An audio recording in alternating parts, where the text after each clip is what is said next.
بالکل پنڈی گیپ بار ایسوسی ایشن کے سالانہ انتخابات 2019 کے لیے میدان سج گیا۔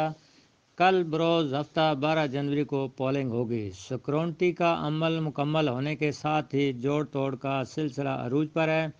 صدارت کے لیے شہزاد اقبال بھٹی ایڈوکیٹ اور مشتاق ندیم ایڈوکیٹ آمنے سامنے۔ جنرل سیکرٹری کے لیے مدثر احمد ایڈوکیٹ بمقابلہ سردار سبطین ایڈوکیٹ۔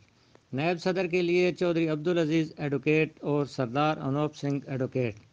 جوائنٹ سیکرٹری کے لیے عاطف علی قریشی ایڈوکیٹ بمقابلہ خاور ایاد ایڈوکیٹ، جبکہ فنانس سیکرٹری کے لیے نثار احمد بابر ایڈوکیٹ اور میڈم آمنہ بطول پہلے ہی بلا مقابلہ منتخب ہو چکے ہیں۔ شیخ محمد اسلم ایڈوکیٹ اور فیاض احمد طارق گروپ میں کانٹے دار مقابلہ متوقع۔ دونوں گروپ اپنے اپنے امیدواروں کے لیے سر توڑ کوششیں کر رہے ہیں۔ باوثوق ذرائع شہزاد اقبال بھٹی کو صدارت کے لیے فیورٹ قرار دے رہے ہیں۔